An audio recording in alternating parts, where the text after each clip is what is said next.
Welcome into the Sports Buffet. New year, same plate. Always a plateful right here on 4 Star Sports Media. Today we've got NFL playoffs as they've been playoffs. Yeah, playoffs is what we're going to talk about as they've locked in after Week 18. We had some chaos, John, that took place. Then we'll get into college football playoffs because we keep talking playoffs. First round and quarterfinals are now done as now we've got semifinals, and we're going to welcome in former Memphis head coach Tommy West to discuss all things college football. That'll start at the 10 o'clock hour, top of the hour, as it's 9:30 right now. Then we'll get into WWE as we are now in the road to WrestleMania. We've got Royal Rumble right around the corner, so we'll take a look at a little bit of build-ups, potential returns, and then we'll close up with college basketball. We take a look across conferences and look at some early upsets. And then before we get out of here, we'll do a little in and out for 2026 as we have some things that we want to see in and out. All that and more today on the Sports Buffet presented to you by 4 Star Sports Media. John, welcome into the show, man. Looking forward to today, New Year 2026. Hope everyone is having a happy new year. Yeah, happy New Year to everybody that's listening and watching right now as we speak. Also, man, it has been a crazy 2026, whether you're a college football lover, college basketball lover, or a just loving all this crazy 72 hours plus over the last 3 days as the portal officially opened Friday morning. So if you're a portal watcher like we are here at 4 Star Sports, it's been a crazy 72 hours in general if you're a college football fan.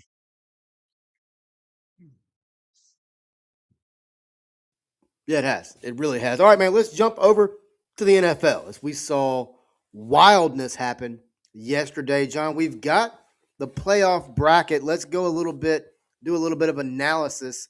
What is the first thing that stands out to you about the wild card bracket, John? I'd like to start off with yesterday, first of all, if you do not mind, because you saw some games that had their first string quarterbacks in, and then you saw where they benched them and basically just wanted to see how the backups do, right? So, because looking back at it, the Eagles and the Bears, for example, those two teams right there, the Eagles and the Bears, if they both have lost, the Bears still had the head to head over the Eagles and got the second seed. But, for example, the Eagles played their backup quarterback pretty much the whole second quarter and beyond. Meanwhile, the Bears stuck with Caleb Williams and tried to see what they could do with him. That's what stood out to me yesterday in the NFL, other than some crazy chaos that which we'll get to here in a minute. Sunday night football, rivalry football, Baltimore versus Pittsburgh. Both teams hate each other, but both coaches respect each other. Where Coach Tomlin versus Coach Harbaugh. But man, what can you say about yesterday's NFL slate? Plus, does Pete Carroll save his job? We'll find out here later on today or sometime this morning if he saves his job in Vegas. And what a crazy story that is, man. I mean, really, when the announcement was made that Pete was heading out to the land that doesn't sleep, which is AKA Vegas, I was very excited. I thought with at the time Chip Kelly as his offensive coordinator, um, I really expected to see the Raiders do better than they have this year, and it's been abysmal for the Raiders. It's been hard to watch almost at times for Vegas.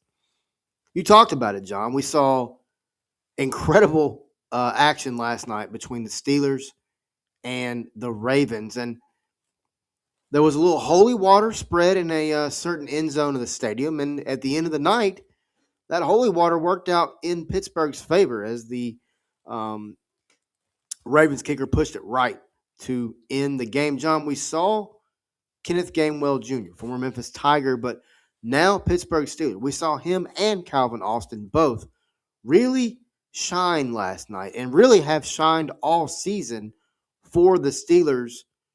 What's your thoughts on this Steelers team? Now, I got to give Mike Tomlin credit. He said they asked him last night, hey, what would have happened if the Ravens would have won, would have made the kick. And he said, "Look, guys, you know how it works.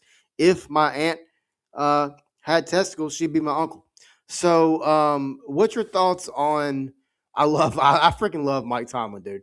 What's your thoughts on a big time Steelers win? And John, they're now they're now back. Yeah, Gainwell only had 5 carries for 10 yards yesterday, but the place that helped him out was receiving yards and 8 receptions for 64 yards. You talk about Calvin Austin. He came back from an injury that he had this game, 3 receptions for 55 yards, and pretty much the game winning touchdown. Where back to his old high school days where he paused, the guy fell, and he went right past him for a touchdown. Um, Long story short, what I feel like the Steelers right now we've seen the struggles at times without DK. DK Metcalf is now back for this playoff run for the Steelers. But that's why Mike Tomlin and the whole Steelers organization went after Aaron Rodgers in free agency. They wanted a guy, I know his age is 42 years old. They wanted a guy that's been there before in the playoff hunt where they could basically win a Super Bowl with a veteran quarterback. That 2 minute drive alone yesterday was phenomenal. Where you had Aaron Rodgers sling it out down to the tight end position to Calvin Austin to Gainwell, you name it. That's one reason you signed Aaron Rodgers. And man, props to TJ Watt. Collapsed lung a few weeks ago, and now he's back playing at 100% on the football sideline as well. So I think I give credit. I mean, think about it, Wes. If Mike Tomlin lost this game yesterday, surely Pittsburgh does not fire the guy and Mike Tomlin. Surely Mike Tomlin would just walk away and say, "Hey, yeah, we had a down year. Maybe I'll do want somebody fresh after all, and I'll just walk away and maybe who knows, maybe be the new coach of the Titans or do something like Tom Brady's doing right now on Fox." Oh, I think Tomlin would be incredible behind the microphone of TV or whatever it may be, whether it's TV, whether it's podcasting, whether it's ESPN, whether it's whatever. I think he would be amazing. But I mean, also, I don't. I think the Steelers would be a fool to get rid of him. You look at Mike Tomlin. I mean, has he ever had a losing season?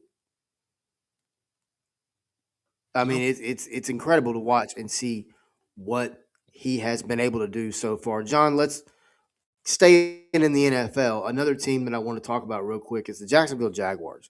Duval. I tell you, man, a lot of folks laughed at that guy at the beginning of the year, but I tell you, the way they've been able to turn around, what a season for the Jaguars and Trevor Lawrence, and that's another quarterback that a lot of people had kind of almost kind of written off a little bit.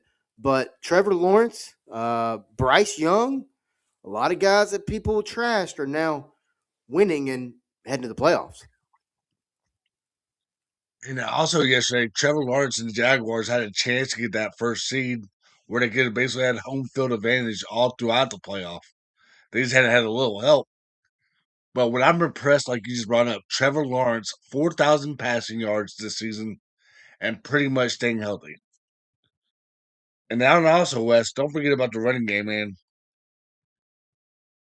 The running crew that they had this year has been pretty impressive as well. Just watch.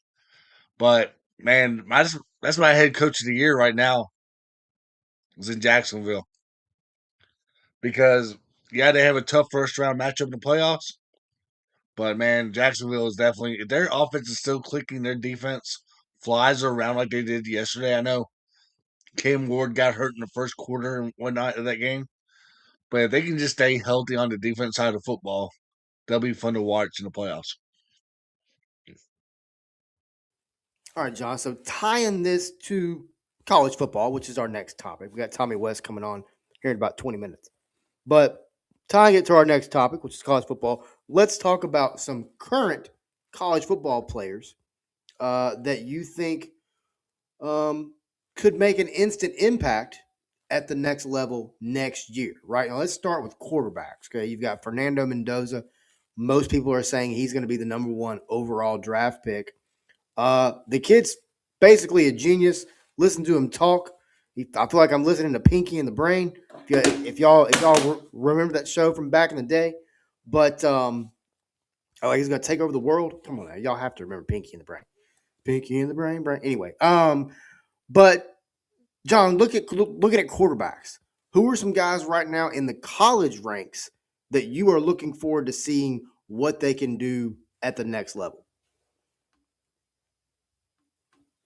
And Trinidad does not get his extra year of eligibility at Ole Miss, which he did that request again as of 24 hours ago. Did another request to see if we could get that extra year.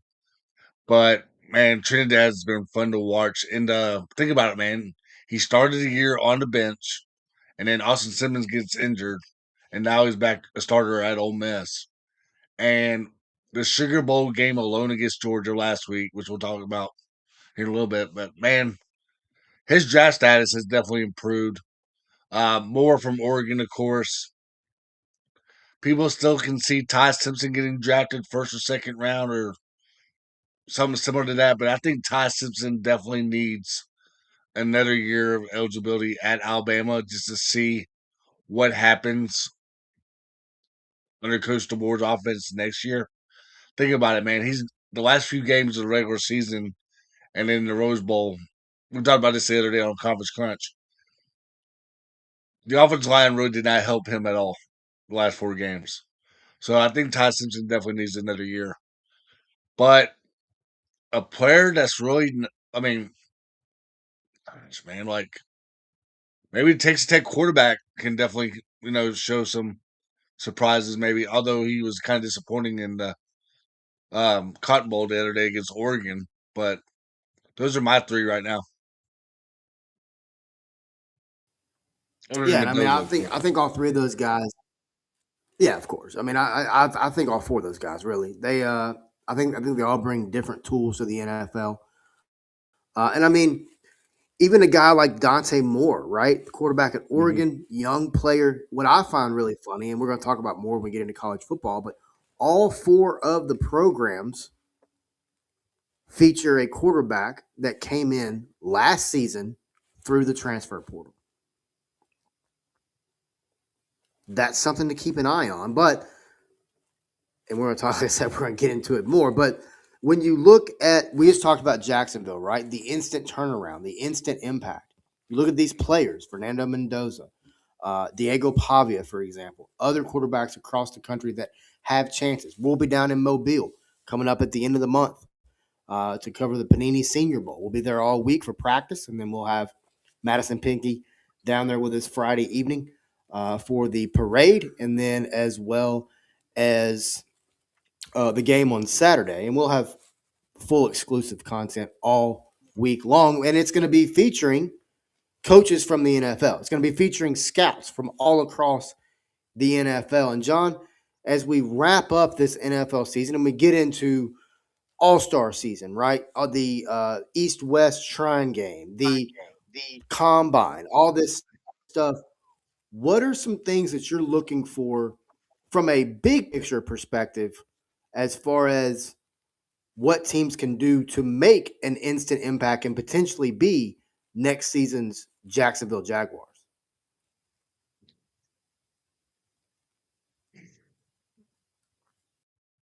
You gotta see how, mm, man. It's kind of hard to explain, to be honest with you. I feel like it's kind of.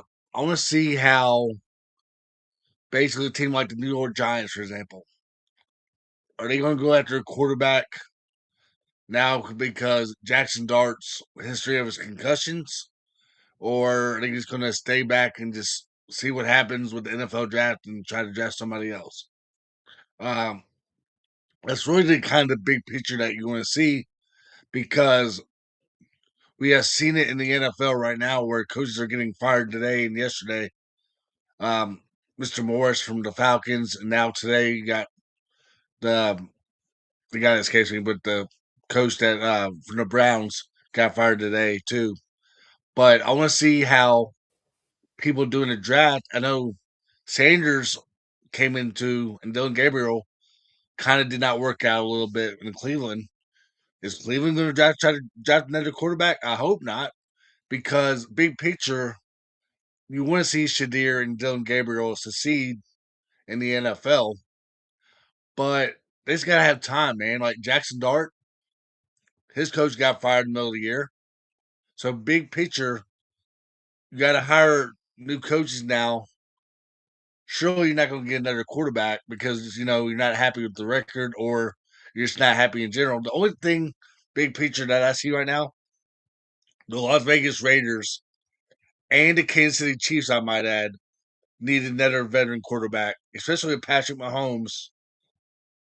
I know he's recovering right now. It's not going to be 100%, in this upcoming 2026 NFL season. Because think about it, man. This day and age, you need veteran quarterbacks to help rookies at the next level. You saw Jameis Winston do pretty well to help Jackson Dart out this year. So that's one reason I feel like just big picture, you need veteran quarterbacks on to help out the rookies that they were in this class this year.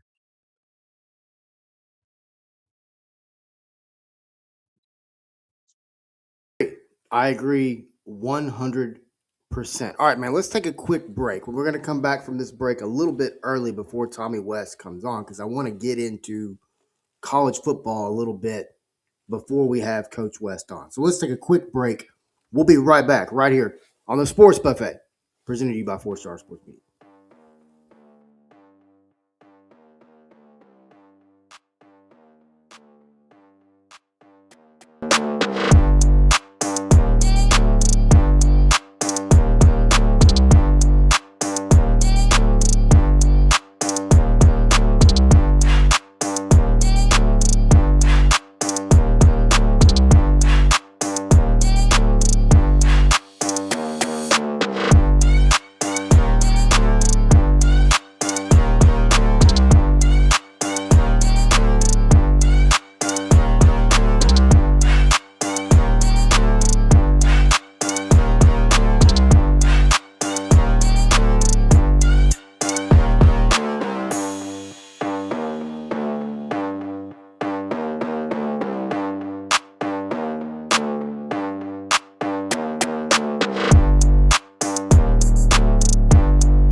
Welcome back into the Sports Buffet. We've got West Pruitt, got John Starter in here as well. You're listening to the 4-Star Sports Media Network. Head over to 4star.live now for all our content, articles, podcasts, and more. And you can get your fix, folks, anywhere you want to listen to podcasts, whether it's iHeartRadio, TuneIn, Stitcher, Apple. John listens to it on Apple, I think.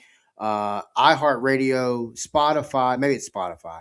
Whatever. If you need it, head over to 4-Star Sports Media Network, and we can get you taken care of. And as we talked about last week, if you live here in Arkansas, I live in Fayetteville, Arkansas. If you live here in Arkansas, you will hear ads from us on ESPN Arkansas running this year. All right, John, let's get into college football real quick. We got Coach West coming in here roughly 10 minutes. Appreciate everyone watching and listening as well. If you like what you hear, you like what you see, hit the like, subscribe, and share. Tell a friend to tell a friend to tell a friend that you know somebody who's kind of good at sports media, and then let me know who that person is, and we'll get them on the show.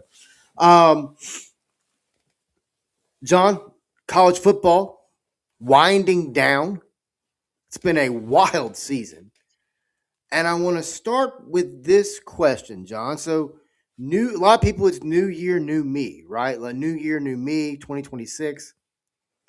So I asked you what last week, the other night, about New Year's resolutions, right, for some teams in the Mhm. playoffs. But we've seen a lot of movement within the portal. As of yesterday, it was over 4,000 players entered into the transfer portal. We're seeing Drew Mestemacher, Rocco Becht. Other teams players are following their coaches. We saw Jamari Hawkins from Memphis, now a Arkansas Razorback. If you've listened to our shows over the past few weeks, we've told you we expect to see AJ Hill, Sutton Smith, and others follow as well. It's not a shock, right? But new year, new me, and we're going to do a little bit of in and out before we close the show. But John, when you look at the new year college football playoff, after this year, John, with two group of five programs, I expect to see expansion. So, with a new bracket, before we get Coach West in here, John, I'm gonna put the commissioner cap on you. What is a new rule that you would like to see implemented with what could potentially be a new 16 seed playoff bracket?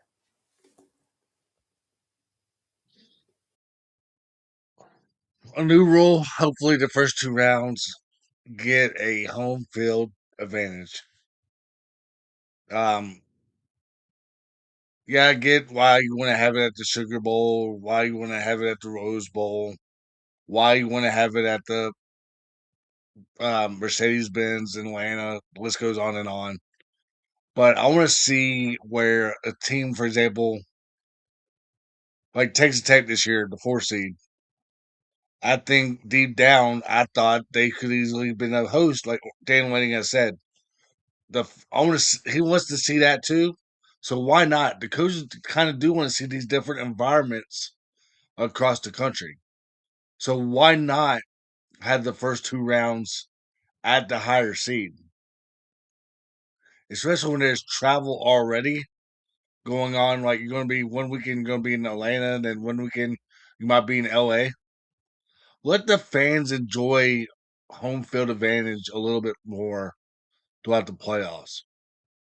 Yeah, you can give season. I mean, yeah, you can give other opposing tickets. Maybe like let's do maybe 7 to 10,000 or so, maybe for the opposing fan base, and then friends and family, of course, of the coaches, whatnot. But I want to see home field advantage for the first two rounds. I really do deep down. I think it'd be more cool that way to see other environments across the country.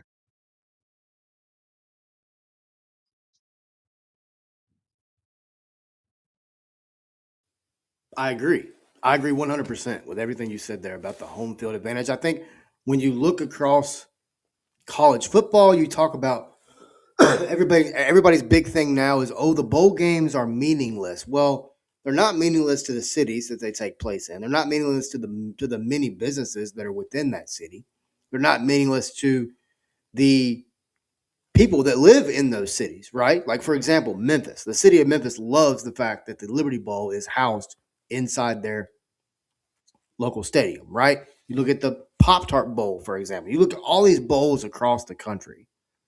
Some of them are not as meaningful due to the college football playoff, but the game itself is still meaningful. You look at, for example, you look at the Duke's Mayo Bowl between Mississippi State and Wake Forest. You go back and watch how both those teams battled the entire game. You watch it, how excited Jake Diggert was to get mayo poured on he and his family after the game. Mhm. That game's not meaningful. That game means a lot. And John, when you look at the future of college football, like I said, we're going to get into it with Coach West here momentarily. But when you look at the future of college football, and we've talked about the day of reckoning, day of change, but 2030, 2029, 2030, roughly 3 to 4 years, we think, based on conversations we've had across the nation, that you're going to see a big change in conference realignment. And now we're seeing the SEC and the Big Ten right now kind of dominate for or battle for dominance in college football. But where do you think we see college realignment go? Do you think we see conferences potentially join together, or do you think we see conferences potentially disband forever. I can see the ACC expanding to 4 teams, maybe tops in 2029. But I think the SEC is okay where it's at. I think the Big Ten is okay where it's at. So that's one reason I think the ACC, they already have the 9 game scheduling coming this year. So why not in 2029 add more teams just to see? Like we talked about the environments a little bit ago. Who doesn't want to see a Memphis go to Florida State in basketball or football or baseball, for example? I think it would be more fun that way as well, Wes.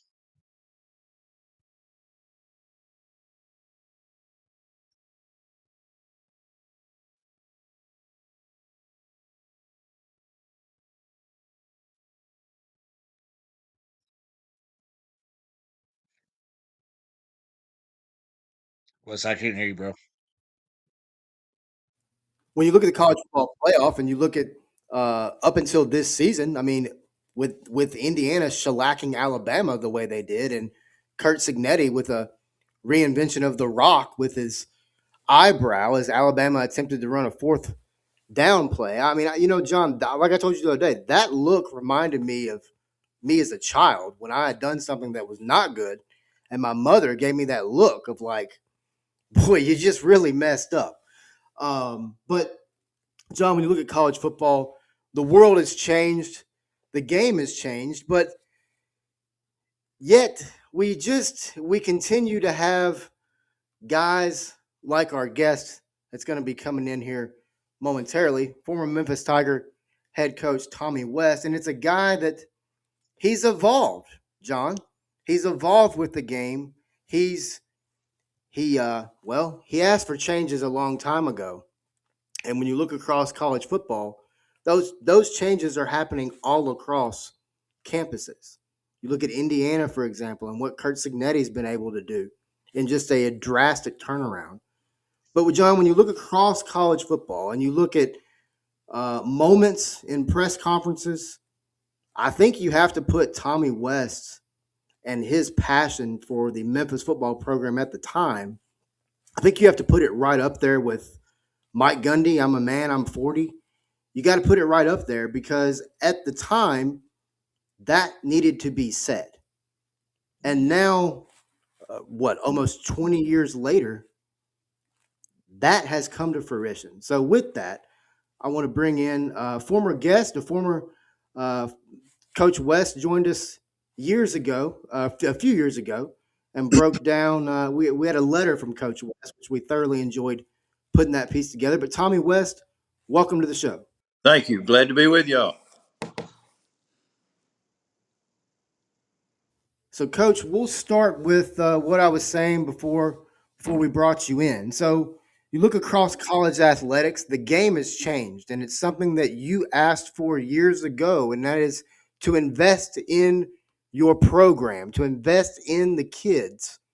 When you look almost 20 years later, Coach, my first question is this: what about that press conference makes you so proud 20 years later? Because that rant, in a sense, is where we are today. Yeah. Well, I think number one is that it happened exactly what I thought. I wasn't speaking. I think a lot of people thought I was speaking out of anger of being let go, and that wasn't the case at all. Uh, I was angry, but I was angry because uh, I knew I've been doing it long enough. I've been doing this a long time now, and I knew that if you don't put something in it, we had gotten the program to a 6-7 win program, and it wasn't going to go any further until we decided to invest in it because I can go into all the recruiting, but high school coaches aren't going to want their players to go somewhere where football's not important. And the things that are important, you put money into. And so, thank goodness they did what needed to be. I knew you could win. I always heard when I first came there, it's a basketball town and basketball school. And the more I was there, I realized it's not. Memphis is a sports town. It's not necessarily a basketball town or a football town, or it's a sports town, and they love their sports. And so I knew you could get it done there, and they put into it, and now they're reaping the rewards. And man, it makes me really proud. God, I wish they could have won those games there at the end and got in the playoff. But it'll happen. It'll happen.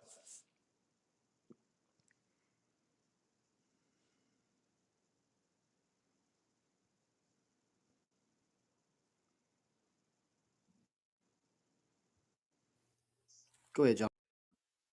Coach West, a team that you're kind of familiar with. I'm gonna put you on the spot right off the bat. I hate to do that to you, but I got to. A team that you got to coach in your tenure at Middle Tennessee, also as the defensive line coach. We know Derek Mason is a good coach, but he seems to be struggling at Middle Tennessee. What is the? I mean, I'm not trying to be disrespectful here, but is I know it's hard to replace a legend in Coach Rick Stockstill, first of all. But what can Middle Tennessee do to get back on the map, like from your days at Memphis to where they were like 10 years ago? Yeah, I think here this is a really interesting situation. The town of Murfreesboro actually does not support Middle Tennessee athletics.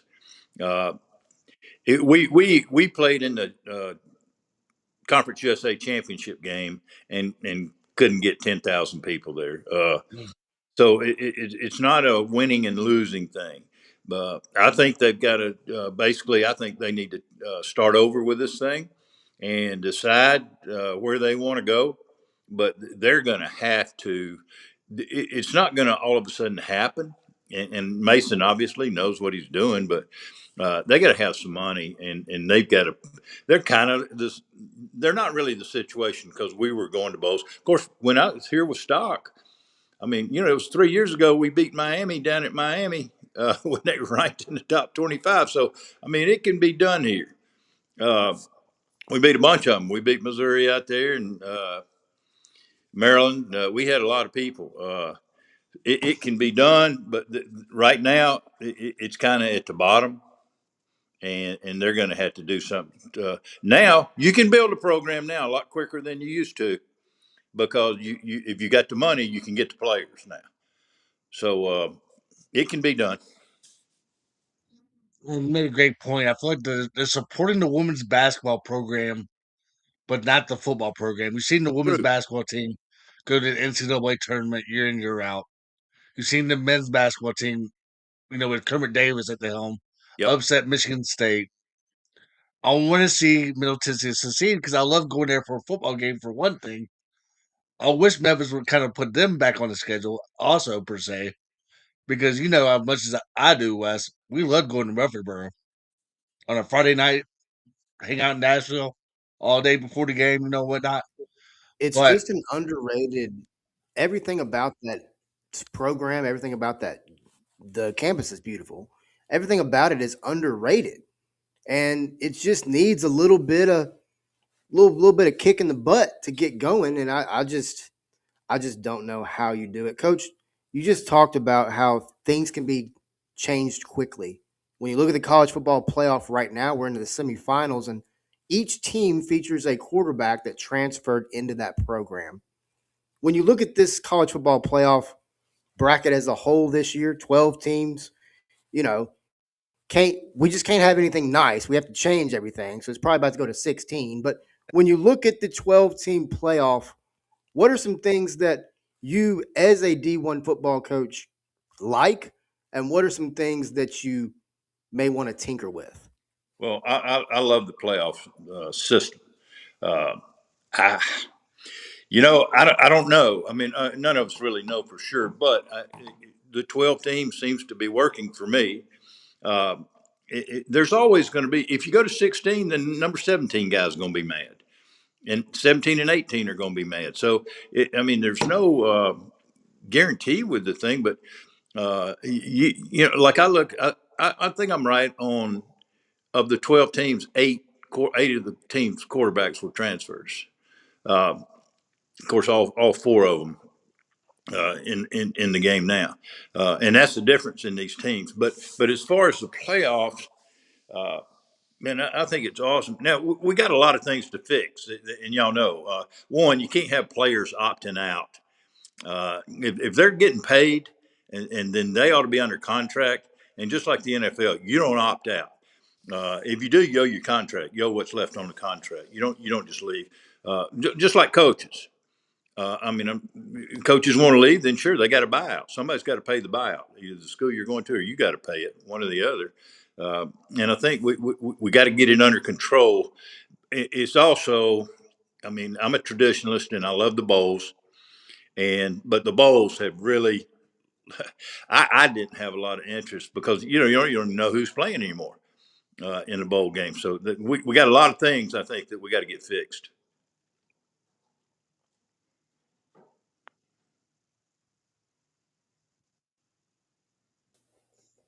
Yeah, that's a great point. I mean, for example, the Memphis game this year. I mean, you turn it on expecting to see all these players taking place, and then, for example, Sutton Smith is standing there, full uniform, but no helmet, and we know what no helmet means. Uh, John, real quick before you get yours in, on Mhm. that topic, Coach, when you look at players, you look at movement, right?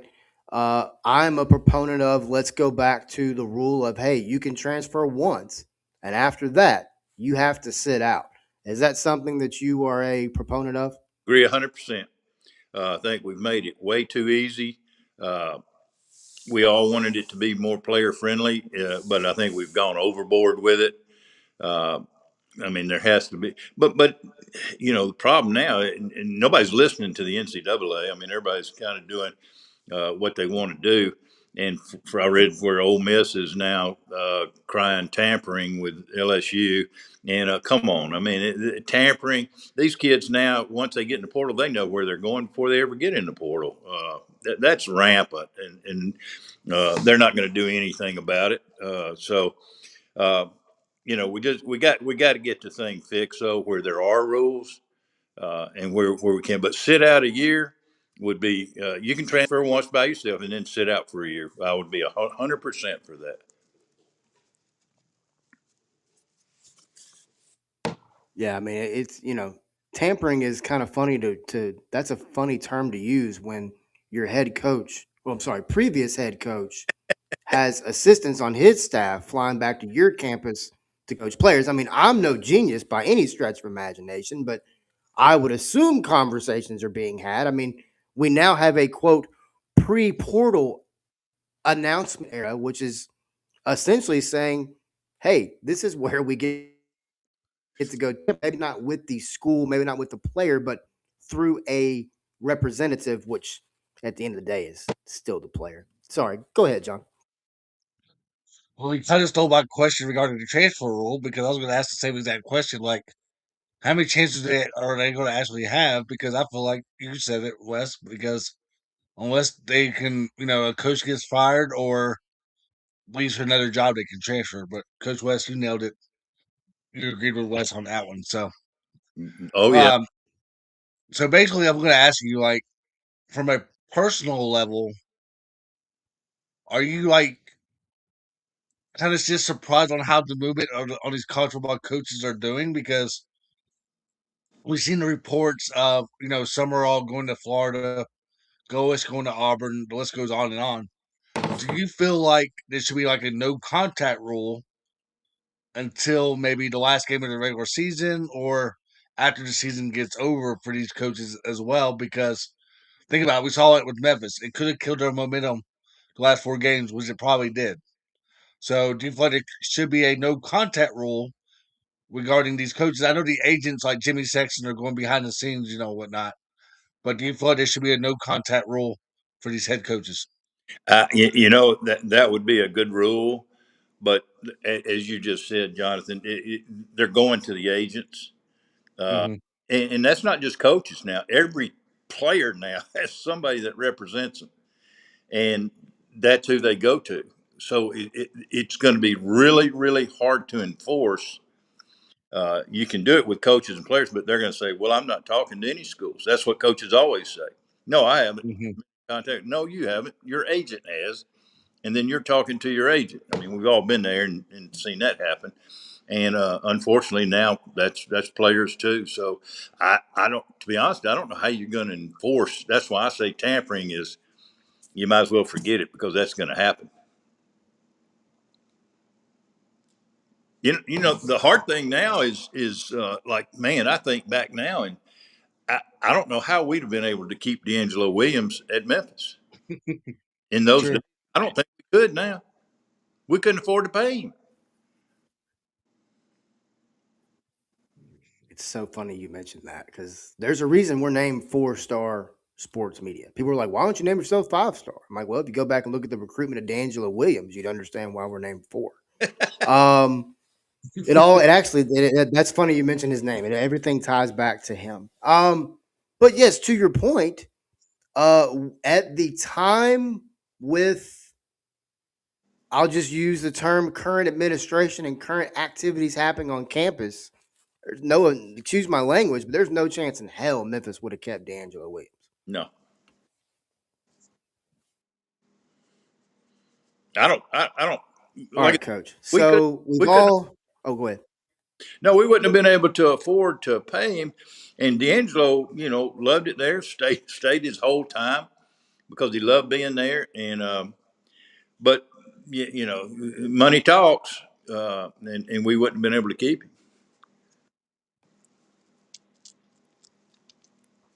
It was hard enough getting him John, I first. know you know this, but there was nothing like sitting around.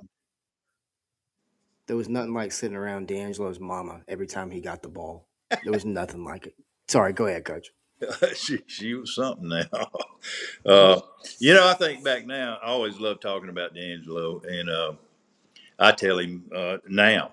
I said, "Man, I'm gonna tell you what. There's just certain plays that I remember that I said watching you, the Memphis people that I talked to, that it was so much fun watching that guy play. I've been around great players, really good players. A lot of first round draft picks, got 2 Hall of Famers. Uh, Watching him play might be one of my greatest memories of college football. God, that guy was so good. And I'll never forget the time also Maurice Avery at quarterback. How can we forget about Mo? Oh, Big Mo at He's- quarterback, and you know what? He said it when we went to Knoxville. He said, "I'll never forget it." Practice one day, he said, "You know, your boy's not going to play." And I said, "What are you talking about?" And he said, "D'Angelo's not going to play. His ankle, he's not going to be able to play." He said, "But I'm going to win the game for you." And son of a gun, I mean, we got him 14-12 and end up getting beat 15-14. He did. And little Joe Doss ran good. Uh, but Mo Avery, now you talking about another competing nut. I mean, that joker would compete with anybody. Speaking of former players, do you still talk to a lot of your former players here local? Several of them, a handful from Memphis. Clemson still talk to a few of them.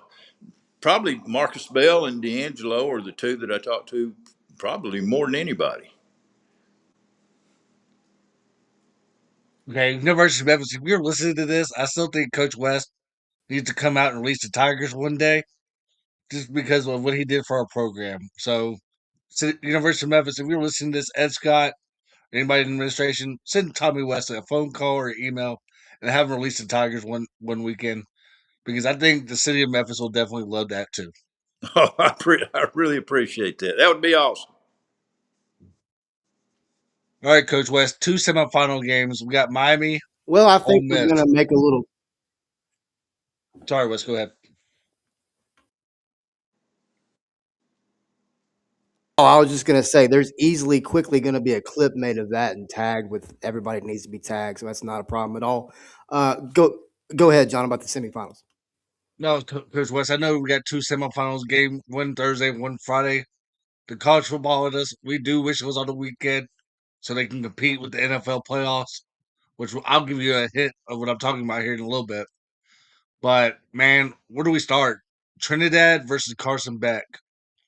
Carson Beck might have not thrown a lot of interceptions the last couple of games, But I'm gonna start out with that game. Wes can talk about the other game with you, but these quarterback play is gonna be impressive to watch, and also the defensive line for Miami is gonna be impressive to watch too. Just the way they're handling these three mobile quarterbacks the last 3 games. Now they got to face another mobile quarterback in Trinidad. I think City of Miami wants the national championship and have Miami in their backyard. But the way Ole Miss is playing right now, I know it's going to be tough without the running back coach, and the list goes on, which we still haven't decided on who might not even coach that game. But I feel like Charlie Weiss's play calls are going to find a way to beat Miami. I think that's just my opinion. What do you say in that matchup, and who do you got? I think you're calling it exactly right. I look at start with all four teams have really, really good quarterbacks. We've said forever that you can't you're swimming upstream if you don't have a quarterback. All four of these teams have got quarterbacks. Personally, I think I rated Mendoza. I love to break all these games down. I love watching these playoff games. Uh, I think Mendoza and Shamlis are the two best quarterbacks in it. I think they're both. You know what? I would have a hard time rating one of them ahead of the other right now off what they've done in the playoffs. I think Trinidad is tremendous. He won the game against Georgia, in my opinion. Uh, I've said most of the year that I think Ole Miss is as good offensively as anybody. Uh, I also, on the other hand, I think Miami is probably as good defensively as anybody. And Bain is a monster. He's a beast. Nobody's really blocked him. So this is going to be really interesting. But I think Ole Miss can score enough points, and I don't think Miami. I think Beck's the fourth best quarterback of the four teams, and I don't think Miami's going to be able to keep up with them scoring.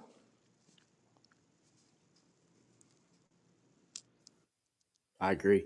You know, John, when you look across college football, and Coach West will probably attest to this, and I don't have his coaching acumen for damn sure, but to me, the most dangerous play in all of football is the explosive play.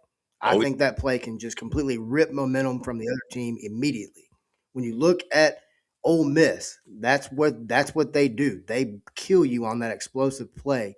I think that's going to be a real key in that game. Is how many times can Ole Miss hit the explosive play? But then you go to the other side, Indiana, Oregon, Big Ten rematch. I'm really excited about it. I thoroughly enjoyed listening to Coach Signetti and Coach Dan Lanning. These are two of the biggest psychopaths in all of college football, and now they get to go at it. I am pumped. I'm excited. When you look at this matchup, Coach, defensively these two teams are elite. Offensively, these two teams are elite. Who wins? I mean, you know, Indiana is on a Cinderella run, but Coach Dan Lanning, there's something about this Oregon team that just they feel special to me this year. they proved something to me. I watching them against James Madison. I really wondered just how good is their defense. Uh, they came back and certainly proved it against Texas Tech. How they gave up 500 yards of offense against James Madison, which made me wonder. Okay, let's see. Then they came back and put that to bed, shutting out Tech or playing Texas Tech the way they did. So. Man, if I was a betting man, it'd be hard for me ever to bet against Indiana right now. Uh, but the old saying, it's hard to beat somebody twice in a year. But Indiana, I love watching them. I mean, they not only they talented, they're a fundamental. They're an old time. They're a fundamental, and they're playing with a chip on their shoulder. And it just looks like watching them against Alabama. They love to play, and they got something to prove. And to me, they're really fun to watch.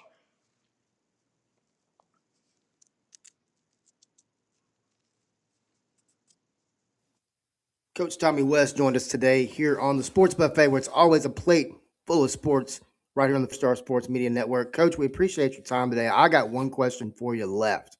Okay. When you look across college football, everybody wants a commissioner.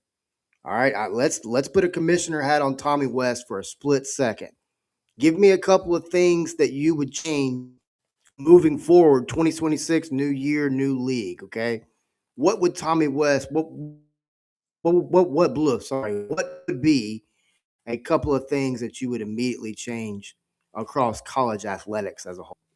Well, I think number one, of course, I'm going to go to football first, but think number one, and even with basketball, you're going to have to change the dates on the portal. You got to get the dates in a realistic situation where they can opt out, where there's no portal to go to that early. That would be number one. Uh, Again, you wish that you wouldn't have the tampering, but I don't know. I really don't have an answer for how you're going to ever stop that because of the agent situation and every kid having a representative. But uh, just I personally, I'd keep the playoffs where it is. I think we got 12 teams. Here's the thing that you got to study. The thing I don't understand about the NCAA right now, we've got models. We've got unbelievable models that people have already perfected this. Okay, all you got to do is look at the NFL. If you're going to start paying players, you got the perfect model of the NFL. Go study it, look at it, look at free agency, look at how they operate, look at how they pay, look at their contract, look at how they do it. They have the answer to it in the NFL now, and their playoff system. They got a great playoff system.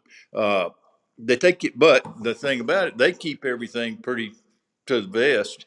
But and then if you want to look at playoff systems again, you can go down to the one AA stuff. The AFC, they've been doing this for a long time. So there's models that we can go look at to try to fix it.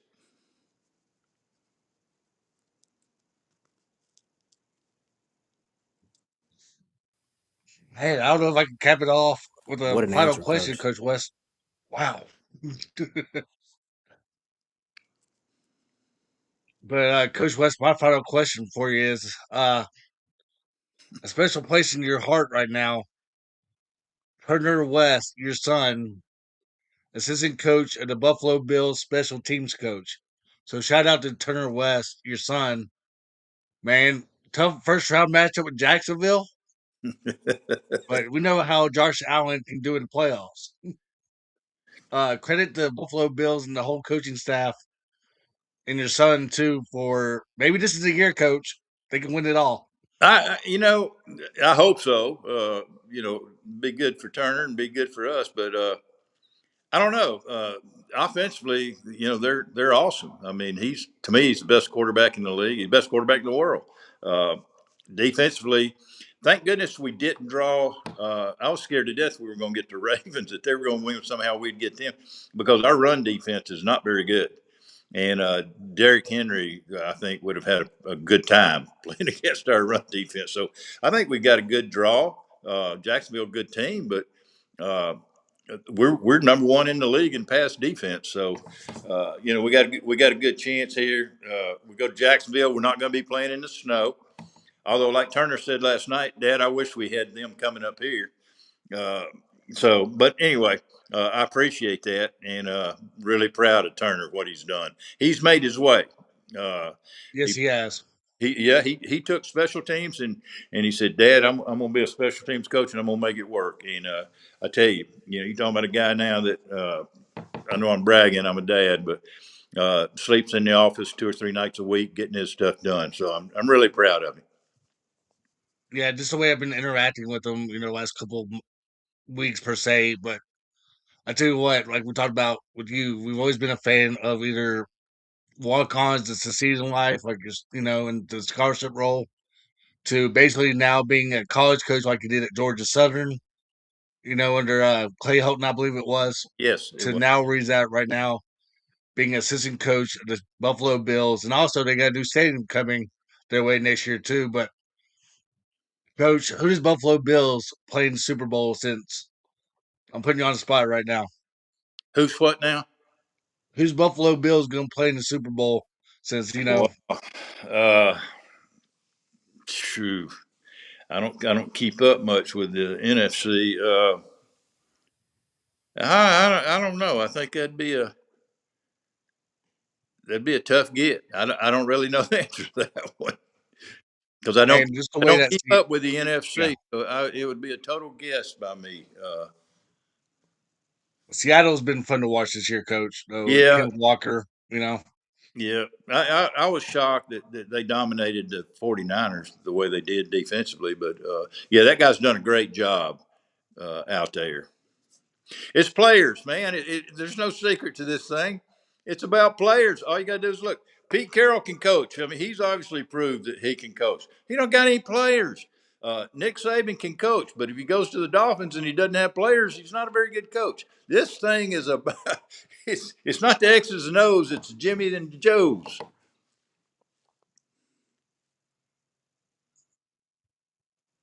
awesome, Coach. Appreciate you. Thank y'all. Hey, I appreciate y'all having me on. Thanks for calling. Well, Coach, we appreciate your time today, right here on the Sports Buffet, and yes, sir. And we will be back. And John, let's take a quick break because there's a lot to break down with Coach West. Is man, I mean, just from the instantly lighting up when we mentioned the name D'Angelo Williams, to just talking about players that I mean Clemson. I mean, let's not forget, John. He was talking about Turner, his son, and how he's really just taken special teams and made it his own. I remember a guy with the last name Beamer that made special teams very vital to Virginia Tech football, and he made a name off of it. So you can do it.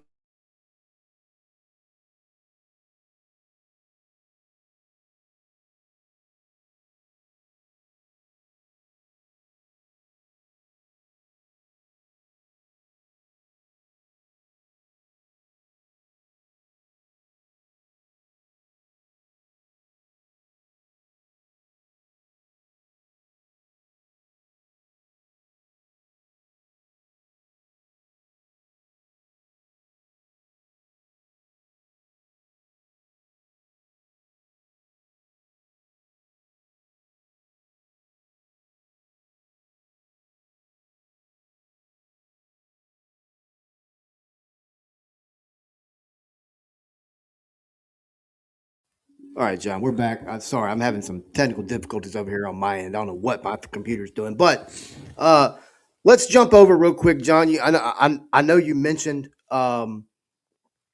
mentioned Pete Carroll there as we heard some breaking news regarding Pete. But John, do you have any more breaking news from college or NFL?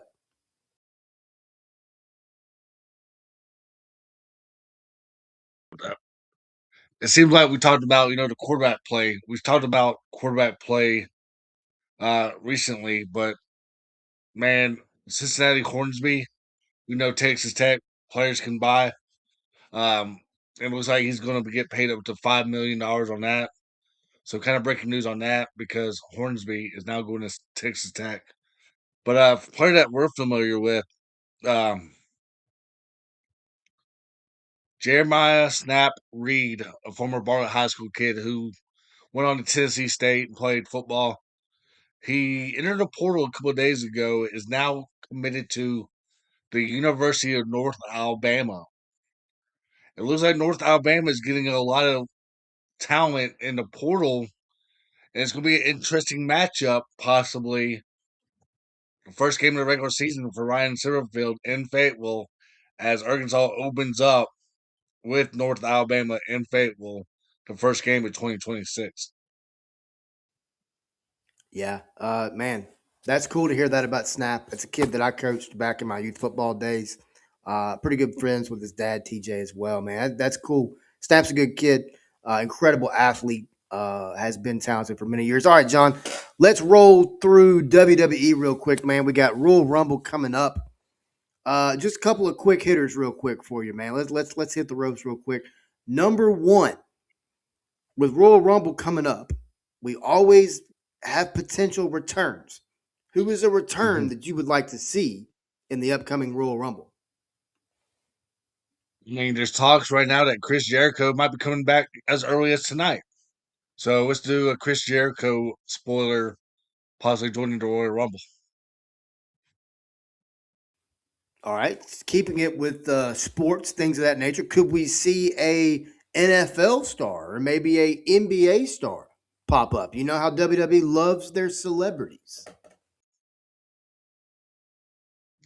I mean, football, yes. NBA, possibly no, but just because of the way that the schedule is right now. Because I know you got Tyrese Halliburton, who's a big, WWE fan, but the way there's reports that Diego Pavia has been at some recently events, you never know with him. You and I are on the same page, my friend, and that's going to be a question that I'm going to have for Mr. Pavia coming up at the end of the month. All right, man. WWE, a lot of fun, a lot happening. There's a lot going on tonight. WWE Raw is tonight, 1 year anniversary on Netflix. I expect all the bells and whistles to be brought out. All right, John, let's jump over to college hoops as we talk about some major upsets, John, that we've seen recently. And you look at the top teams across the country. You look at the top players across the country. There's talented freshmen right here in Fayetteville for head coach John Calipari. There's teams that are on the up. There's teams that are on the down. What's your thoughts right now on college football, or I'm sorry, college basketball, as we're tipping off the season as we're now in conference play across the country? Yeah, and some teams are actually 4 games in. Some of them are like 5 games in, and some of them are even 3 games in. But I think the American is going to be definitely interesting to watch because this is the first year they're going to a top 9 bracket for the conference tournament. So you really cannot have no bad losses in some environments like Memphis almost did at Rice. Now you get to play at Florida Atlantic going forward this week coming up. But I'm excited for the SEC this year. I might be a little bit biased here, but I feel like the coaching matchups that you see early on, like you did on Saturday, where you saw, oh gosh, John Calipari versus Rick Barnes. Forgot Rick Barnes' name for a Hell second. of a Forgot about that, basketball. but yeah, those 2 matchups early on in the season. That's what you love about SEC basketball. Another one, Mississippi State going to Texas and winning in overtime, 101-98, I believe it was. And Josh Hubbard just went completely off in the first half. You love these early matchups if you're an SEC basketball fan. From an environment perspective and the coaching matchup is what I love right now in the SEC basketball matchups early on in the season.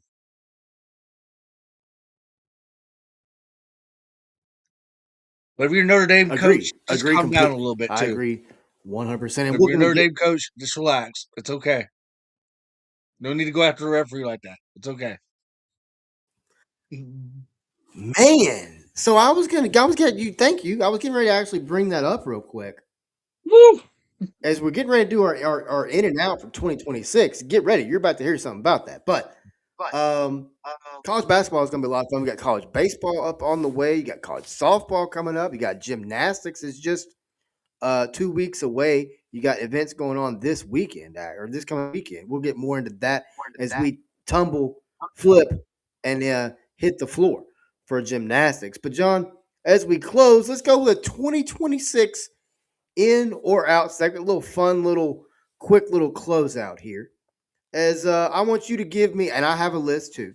But and by the way, if you're watching and listening, tweet us at 4 Star Sports M. Hit us up in the comment section. Give us a couple of your in and outs for 2026. That's something that you want to see stick around and something that you want to see go in 2026. So we'll start with start of it. Give me your in, just your ends for 2026, John. I like how the women's basketball game is going to. I still like the 10-minute quarters for the women's college basketball. The reason I say that is because it gets them ready for the next level, whether it's overseas or the WNBA. I like how they can get them ready for that. But I'm looking forward to that. I want to see how teams can adjust on certain runs throughout quarters as well. Like yesterday, I saw a game. I think it was the California North Carolina State women's basketball game where North Carolina State took a lead, and then California went on a 7-0 run to close the half. So That's one of the reasons. That's one of the ends. I hope they can keep the overtime rule in the NFL in the regular season, like they do in the playoffs, where each team definitely still has a shot. Because yesterday the Bears and Lions game was a classic one, where the Bears came back from 16, 0 down, but they ended up losing at the buzzer on a field goal. But that's one of my ends as well for the NFL. For college basketball, I want to keep more rivalries, like we just talked about early on in the regular season. That's why you love college basketball. So that's one of my ends right there.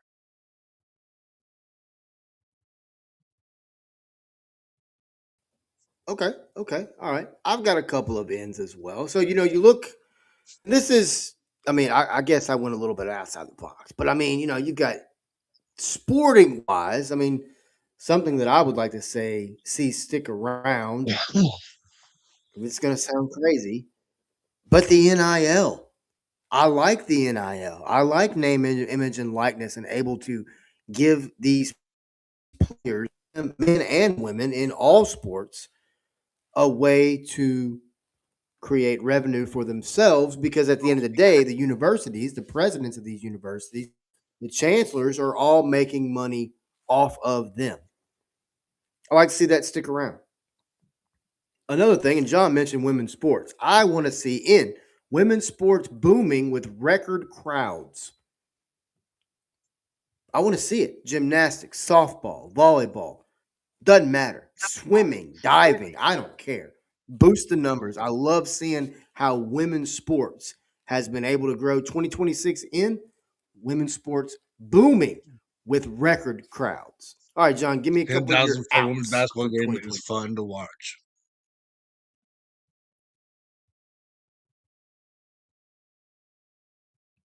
Sorry about that. Go ahead. Oh no, you're good. I agree. Multiple thousands of people inside a women's event is fun to watch. All right, John, give me a couple of your outs for 2026. The kickoff rule in the NFL. I know I liked it at first, but now I don't like it. I want to see smash mouth football, full 100 yards. I want to see more kickoff returns for 100 yards if they're able to. So that's one of my outs.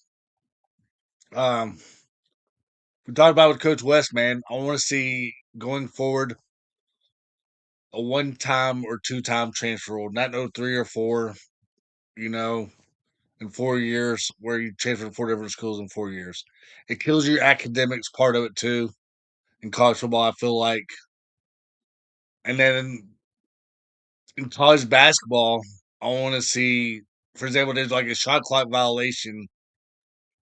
Don't blow the play dead Yep. because let the player, that gets the rebound. It kills the momentum. I feel like also a little bit in college basketball, where a player gets a rebound off an air ball for shot clock violation, and they blow the play dead, and they get pass the ball back in bounds. You know, I forgot one for my in, but it might be out at the same time. I kind of want to see, like I saw over the weekend, where Kansas men and women travel to Orlando for a matchup against UCF. I kind of want to see where men's and women's basketball team do travel together per se, like one game on a Saturday and then one women's game on a Sunday.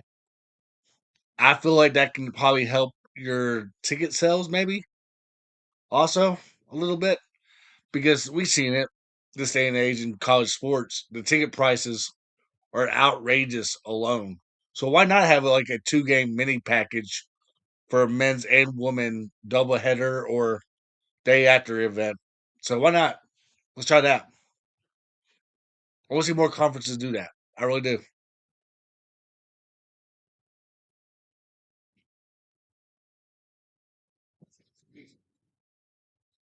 Can't hear you, bro. My bad, man. All right, so this my computer just being slow. I clicked it 3 times. All good. Um, so I was actually talking about that recently because I was referring to the Arkansas Hockey Club and how they have two teams. And I was talking about how it'd be nice if they could find a way to potentially schedule where those teams travel together. It'd be a lot easier for fans to watch, to intake the content, right? To watch the games, but then it'd make it a lot easier for travel, things like that. But I mean, I don't know if that's possible. And to your point, it would make it a lot easier. I think it would help ticket sales as well. A couple of outs for me. Number one, ignoring mental health, specifically in athletes. That's out. We gotta get that out. We gotta Oh yeah. we can't ignore signs. We can't ignore things that are taking place across campuses and across college programs at all levels, not just D1. We can't. That's out. Let's get that out for 2026. Let's not mess around with mental health anymore. My second and last out is, and we kind of talked about it earlier. It's tampering, but I don't know how you fix it. To Tommy West's point, I don't think you can. But we've got to find a way. We've got to sit down, whether that's the College Sports Commission, whether that's the NCAA, whether that's whoever. We've got to sit down and figure out a way to create guidelines and guardrails around tampering because it's ruining rosters across the country.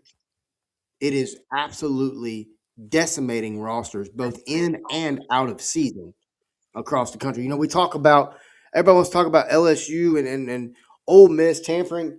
What do you think is going to happen on the campus of LSU if Ole Miss gets knocked out of the college football playoff? You don't think there's going to be a mass exodus of players going down to LSU? If you don't think so, just sit back and wait. I promise you it's going to happen.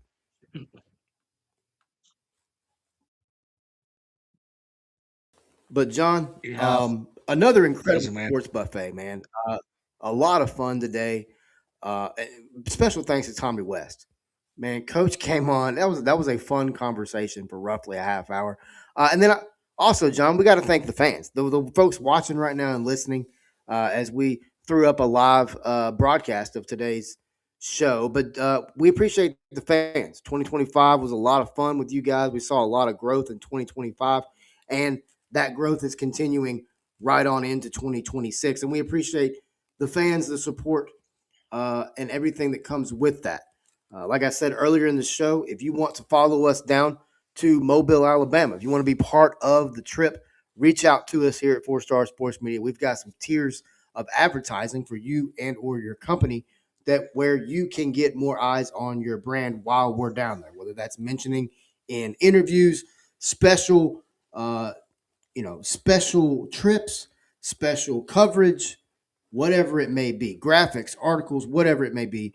Reach out to us over at 4 Star Sports Media. We'll get you taken care of, and we'll bring you with us down to Mobile, Alabama. But for all of us here at 4 Star Sports Media, John Sturdivant, I am Wes Pruitt. As always, folks, eat up, sports world. Get up, be kind, and stay classy, folks.